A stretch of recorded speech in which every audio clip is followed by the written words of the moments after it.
केशव नगर राज्य के एक छोटे से गांव में हरिराम नाम का एक सीधा साधा, मेहनती और ईमानदार किसान अपनी पत्नी के साथ खेत में बैठा हुआ था। देखना, हमारी फसल इस साल बहुत अच्छी होगी। हाँ, क्योंकि मेरी मेहनत के साथ साथ मेरे खेत की जमीन पर तुम्हारी मेहनत का पसीना भी शामिल है अर्चना। हाँ। नहीं, सारे गांव में केवल तुम ही मेहनती और ईमानदार हो। तुम्हारे पास जमीन तो कम है, लेकिन तुम्हारा दिल बहुत बड़ा है। कुछ देर बाद दोनों पति पत्नी घर चले गए।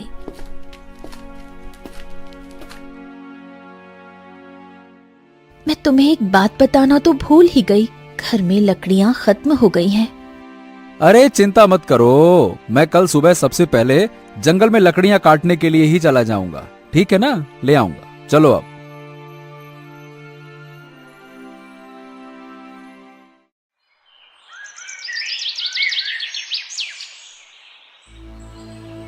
अगली सुबह हरिराम लकड़ियां काटने के लिए जंगल चला गया।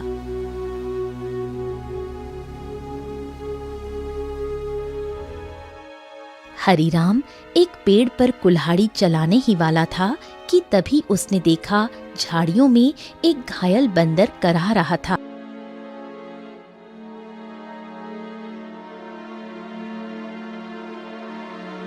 हे भगवान, बाप रे, इस बंदर को तो लगता है किसी ने बुरी तरह से घायल कर दिया है। जरूर किसी जंगली जानवर ने इसके ऊपर हमला किया होगा। बताओ भला, बेचारे का हाथ खून से भरा हुआ है। ओहो हो।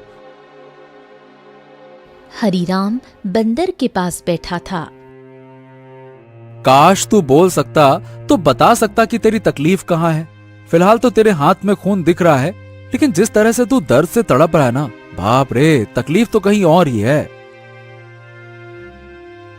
उसी समय वहां एक साधु आ पहुंचा।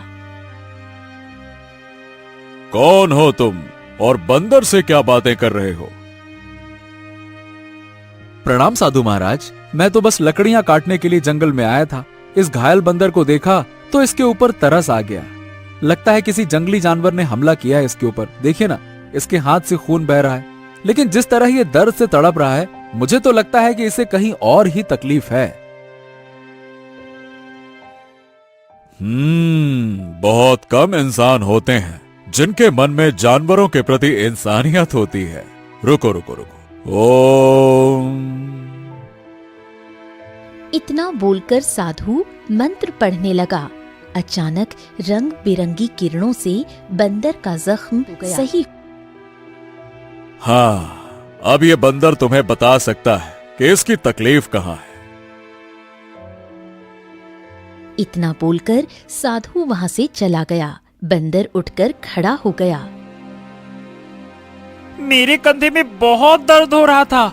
हाँ, अब अच्छा लग रहा है। एक शेर ने मुझ पर हमला किया। मैं बचने के लिए दूसरे पेड़ में कूदा।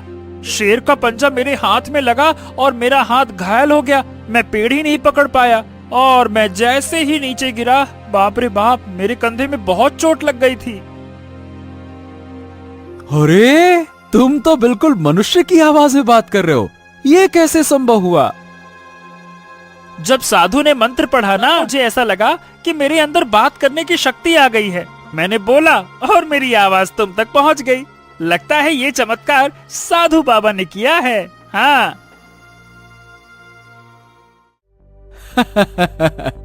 अच्छा ये बताओ, तुम मेरे घर पे चलोगे? ओहो, अब तुमने मेरी जान बचाई है तो अब तो मैं तुम्हारे साथ ही चिपक गया हूँ। मतलब मैं तुम्हारे साथ ही रहूंगा।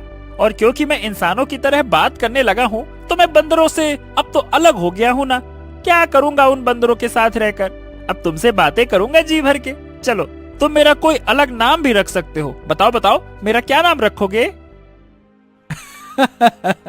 बड़े मजे की बातें करते हो तुम। चलो ठीक है, मैं तुम्हें आज से गोलू कह के पुकारूंगा।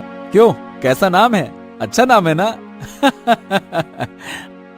हाँ, अच्छा नाम है। चलो चलो चलो चलो, घर चलते हैं।